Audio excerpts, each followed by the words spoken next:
Bom, um prazer te receber aqui no Café Colombo para falar dessa figura importante na intelectualidade do Estado de Pernambuco e nacionalmente também, que foi Edson Nery da Fonseca. Primeiro eu queria que você falasse sobre isso, né? Que dimensão Edson Nery tem dentro desse aspecto da cultura nacional? Um cara que conviveu com grandes intelectuais, que foi responsável por obras importantes na biblioteconomia, na memorialística. Queria que você falasse sobre essa dimensão cultural de Edson Nery da Fonseca. Bem, a primeira coisa que eu acho que tem que se colocar é que ele era da área de biblioteconomia, né? E todos da área o consideram o Papa da biblioteconomia. O nome mais importante, talvez, da biblioteconomia brasileira na segunda metade do século XX. Talvez o nome mais importante da biblioteconomia na América Latina, né? É o nome de Edson Nery da Fonseca. Então, muito do modo como se organiza hoje a biblioteconomia no Brasil, né, se deve a Edson Nery da Fonseca. Então, esse é o primeiro ponto importante, que é o lado da biblioteconomia, né? O segundo ponto, e aí talvez venha um destaque dele, que a gente se esquece que ele foi da área de biblioteconomia, né? É o intelectual, ou seja, o ensaísta, o homem que sempre escreveu ensaios para jornais, né, com uma certa frequência. Eu acho que ele escreveu para mais de 500 ensaios, artigos e ensaios para jornais e revistas do Brasil e do exterior. E também o especialista em Gilberto Freire. Quer dizer, é aquele sujeito, eu não diria que foi o grande intérprete da obra de Gilberto Freire, né? Mas é aquele sujeito que tinha um conhecimento enciclopédico da obra de Gilberto Freire. Mas ninguém tinha um conhecimento tão enciclopédico, mais abrangente da obra de Gilberto Freire quanto Edson Nery. Se brincar, mais do que o próprio Gilberto Freire. Né? Mais detalhado. Mais detalhado. Fala-se muitas vezes que Gilberto ligava para ele, né, para tentar localizar uma página, um artigo, isso ou aquilo que ele teria escrito, e Gilberto não conseguia encontrar, né? Ele organizou para mais, eu acho que em torno de 12 livros de Gilberto Freire e também livros sobre Gilberto Freire, né? Isso é um ponto importante. Então, ele escreveu muito sobre Gilberto Freire, né? Ele revela aspectos muito interessantes da obra de Gilberto, etc. Mas eu não consideraria ele o maior intérprete, certo? De Gilberto, mas o maior conhecedor enciclopédico da obra de Gilberto Freire, né? Então, o ensaio dele é muito mais um ensaio de erudição sobre Gilberto, é muito mais um ensaio que revela aspecto da obra de Gilberto, etc., pelo campo da erudição, do que pelo campo da interpretação.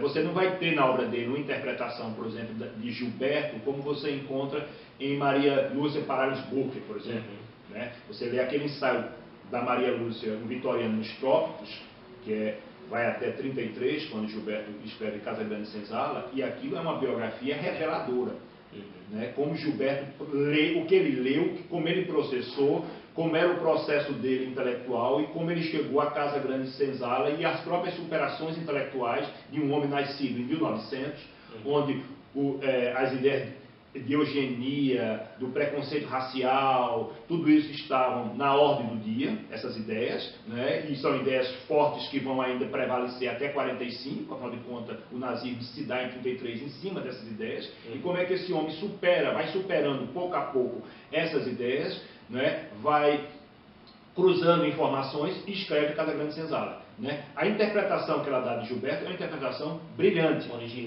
originalismo, enfim, etc. Esse tipo de interpretação que você encontra, ou você encontra no livro Guerra e Paz, do Benzaquem, certo? E tantos outros intérpretes de Gilberto, você não vai encontrar em Edson Nery, certo? Mas você vai encontrar em Edson Nery a abordagem erudita sobre a obra de Gilberto, de alguém que tem todas as informações e que sabe utilizar muito bem essas informações para aclarar, né, para iluminar passagem da obra de Gilberto Freire. Já que a gente entrou em Gilberto Freire, seguindo aí pelo essa linha de raciocínio, tem um ponto que talvez seja, não diria original da abordagem de Edson a respeito de Gilberto Freire, é o destaque que ele dá ao aspecto estilístico. da prosa de Gilberto Freire. Ele sempre enfatiza muito isso, né? E isso é importantíssimo na compreensão de Gilberto Freire, não só o conteúdo, a interpretação do conteúdo, mas a interpretação de um estilo sedutor, que vem dessa tradição ibérica que Gilberto Freire dominava. Você poder falar um pouco sobre isso também? Ele toca muito porque você tem um lado aí de Écio Nery. Écio Nery, ele escreve, inclusive, nas suas memórias, porque ele não foi crítico literário, né? Ele queria ser crítico literário. Ele chegou uma vez a me confessar que ele comprou vários livros de crítica literária, teoria, etc., que ele queria se munir, enfim, se calçar para ser crítico literário. Álvaro Mendes dizia que ele seria um grande crítico, né? E, na verdade, se você ler a crítica literária dele, não é uma crítica literária.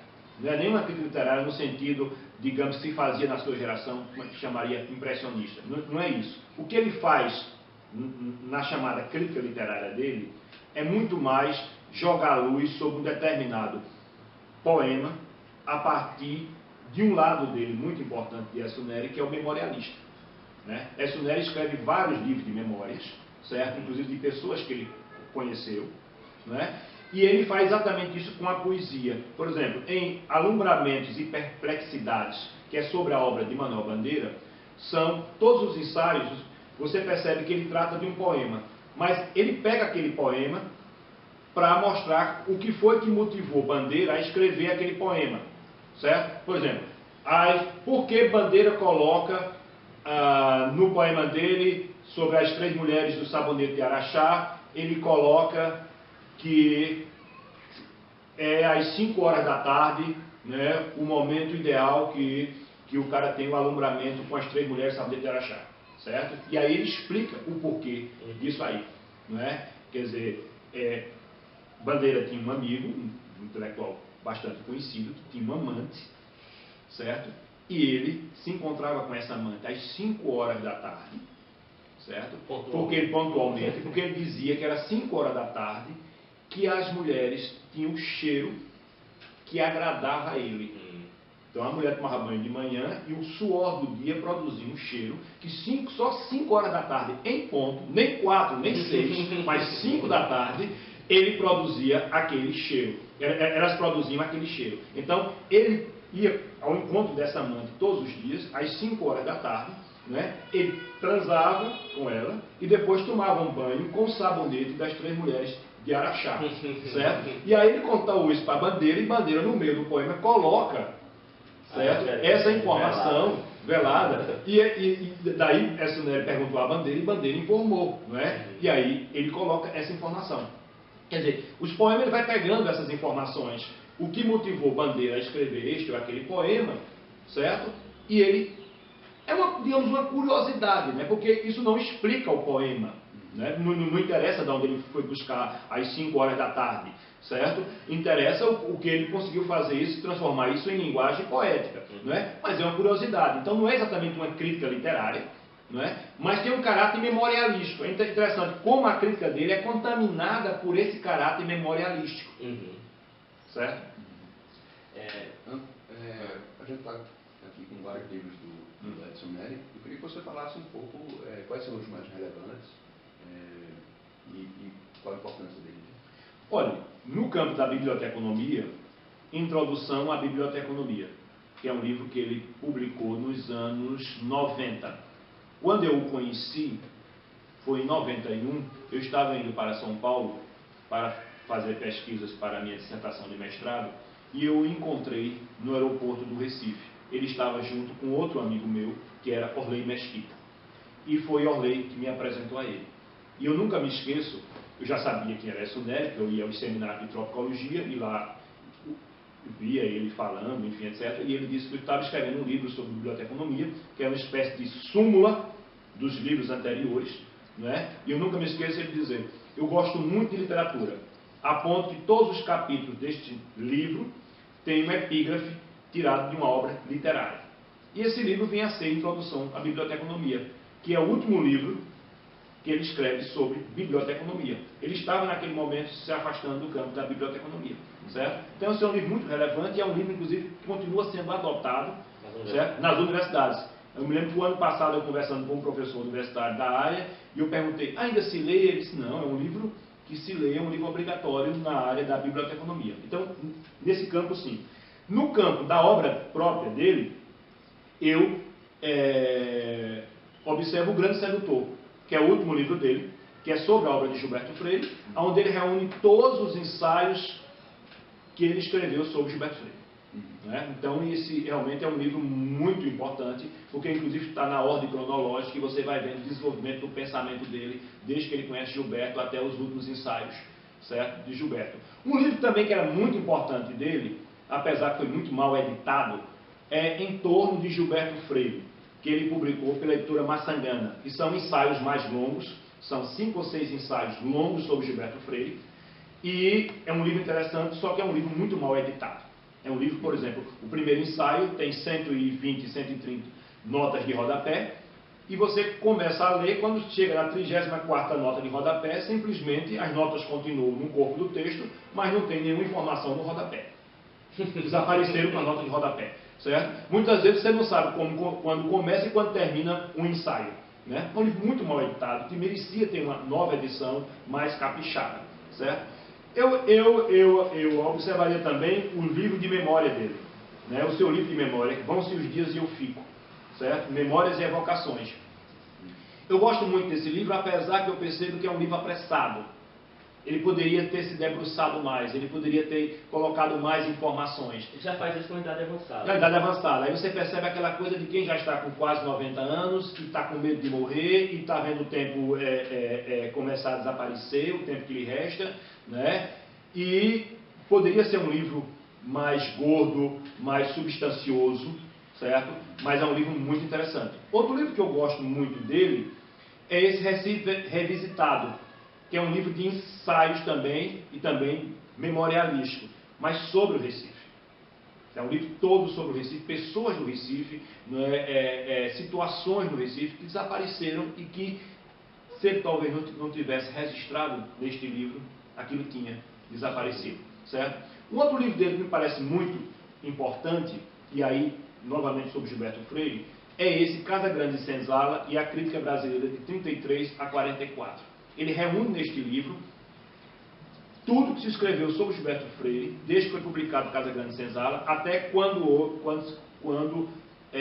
foi comemorado a primeira década do lançamento de Casa Grande e Senzala, em 44, e saiu uma série de outros ensaios onde faziam um balanço da obra de Gilberto Freire. Né? Por exemplo, esse livro foi essencial naquela biografia que foi escrita pelos uruguaios sobre Gilberto Freire, certo? Você percebe que eles se utilizaram muito deste livro aqui, de Gilberto Freire. Esse livro merecia uma reedição, certo? Que aqui é um trabalho realmente minucioso.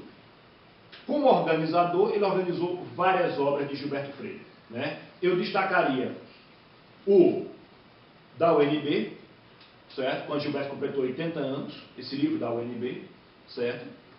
Este livro aqui, que ele publicou há 2 ou 3 anos atrás, que é tudo que Gilberto Freire escreveu, ou quase tudo, sobre Joaquim Nabuco. Na época eu até fiz uma resenha e observando alguns ensaios que Gilberto escreveu sobre Joaquim Nabuco que não estavam aqui, certo? Né? Podia ser um pouco mais atencioso esse livro, certo? E também eu observaria esse livro aqui, que é Novas Conferências, né? Em busca de leitores de Gilberto Freire e palavras repatriadas. Esses 2 livros são muito importantes, porque este aqui principalmente, são os ensaios que Gilberto escreveu em língua inglesa, em língua francesa, em língua espanhola, certo? Ensaios muito importantes, estudos muito importantes, que nunca tinham sido traduzidos para o português. E Gilberto, antes de morrer, pediu a ele que fizesse esse trabalho, e ele fez esse trabalho. Esse trabalho é muito importante, publicado pela UNB. Bom, agora eu queria que você falasse um pouco mais da sua relação pessoal com ele. Como é que você chegou a conhecê-lo e como é que vocês estabeleceram uma relação de amizade e também a relação intelectual? Como é que se deu isso? Pronto, eu o conheci no aeroporto, não falei mais com ele. Passado alguns anos... Você estava na presença do poeta Orley Mesquita. Em 2005, eu fui na casa dele com Orley Mesquita. Orley disse, vamos na casa de Edson Neri. Foi quando eu o visitei em Olinda, certo? Eu me lembro que tinha saído até um artigo meu numa revista sobre Machado de Assis, eu aproveitei e levei um exemplar dessa revista para ele. Pronto, a partir dali a gente estreitou amizade. Então, praticamente, quase uma vez por mês ou a cada 2 meses, eu ia à casa dele, certo? Também no período que ele estava viajava muito, né? Ele fazia consultorias, eu me lembro, ele fez uma consultoria para a Academia Brasileira de Letras, já agora em 2000 e tanto. A academia precisava reorganizar a biblioteca, precisava descartar alguns livros. Ele passou quase 6 meses no Rio de Janeiro, né? Ele viajava muito para o exterior para dar palestra, etc. Então nem sempre você tinha o contato, né? Nos últimos anos, como ele foi adoecendo, ele foi tendo um problema de mobilidade, porque ele foi ficando com a artrite muito forte, foi ficando mais em casa, com dificuldade de sair. Aí eu terminei visitando muito mais ele, né? Ele saía cada vez menos, viajava cada vez menos, né? Eu me lembro que talvez a última vez que ele saiu de fato para um evento mais público, enfim, tirando que o ano passado ele foi homenageado na Friporto, foi um almoço no Leite. Eu fui na casa dele e levamos eles até o Leite, com maior dificuldade, que ele tinha que entrar numa cadeira de roda, no Leite sair na cadeira de roda. Ele era muito alto também. Muito alto, pesado, não é? Então nós almoçamos junto, enfim, etc. Eu me lembro que foi cumprimentá-lo José Paulo Cavalcante, Marcos Vilaça estava lá, foi cumprimentá-lo também, etc. Né? Era uma figura muito querida dos dias. Pronto, eu acho que foi a última vez que ele saiu. Né? Depois disso ele não saiu mais. Você disse que ele é muito querido, mas também muito odiado, né? Ele fazia uma coisa que normalmente não se faz no Brasil, né? O Brasil tem uma grande dificuldade de discutir o contraditório, né? O Brasil é um país onde todo mundo acha que tem... há um vício aristocrático, todo mundo acha que tem razão. Não, eu acho que no Brasil inteiro, porque as brigas que ele teve ao longo da vida, ele pegou inimizades no Brasil inteiro, né? Eu acho que essa coisa de achar, porque você está em Pernambuco, é menor, as pessoas conhecem, não é verdade. Basta você pegar as brigas dos concretistas com os neoconcretistas, certo? Eu me lembro a polêmica que houve nos anos 80 entre Augusto de Campos, Roberto Schwartz, certo? E Ferreira Goulart, pelas páginas da Folha de São Paulo. É um negócio que você dizia, bem, isso aqui é uma briga que se passaria de comadres. Né? Você não imaginaria que eram intelectuais de uma certa importância discutindo, né? Entrando em questões pessoais, certo? E até muitas vezes com grosserias, certo? Eu me lembro que uma senhora tentou entrar no meio da discussão e a senhora, no artigo seguinte, o Augusto de Campos já começou desqualificando a senhora, dizendo assim: esta senhora que escreveu uma tese de doutorado sobre fulano de tal, certo? Se mete aqui a escrever, né? Ele começava alguma coisa, não era bem assim, ele começava dizendo o seguinte: estava eu aqui a escrever a minha réplica ou a minha tréplica, quando alguém colocou merda no ventilador e respingos de fezes chegaram até a minha casa. Começava desse nível, certo? Então, Écio Nery era um homem que dizia o que tinha vontade de dizer, e não só dizia pessoalmente, ele escrevia, né? Porque é outra coisa, né? No Brasil todo mundo fala mal de todo mundo, como no mundo inteiro, obviamente, mas uma coisa é você falar um petit comité na mesa de bar, outra coisa é você botar no papel, certo? E ele não tinha medo de colocar isso no papel. E ele pegou, ao longo da sua vida, ele foi criando várias inimizades. Aqui na Academia Pernambucana ele não entrava. Na Academia Pernambucana parece que ele não entrava, chegou a ser ameaçado de levar uma surra se aparecesse. Ele sempre contava essa história, mas no Brasil inteiro, né, junto com outras pessoas da sua área de biblioteconomia, junto com os intelectuais, ele teve vários problemas, certo? A vida inteira. Né? Ele foi um homem que realmente criou várias inimizades, mas inimizades, você diz, por quê? Picuinha? Não, por ter uma postura intelectual. Quer dizer, isso é que é estranho. Não foi inimizade por fofoca, porque ele foi mau caráter. Não, simplesmente porque ele colocou uma posição sobre isso. Não é? Ele achava, sobre determinado assunto, ele tinha uma posição e simplesmente as pessoas não gostam que você tenha uma posição contrária à sua.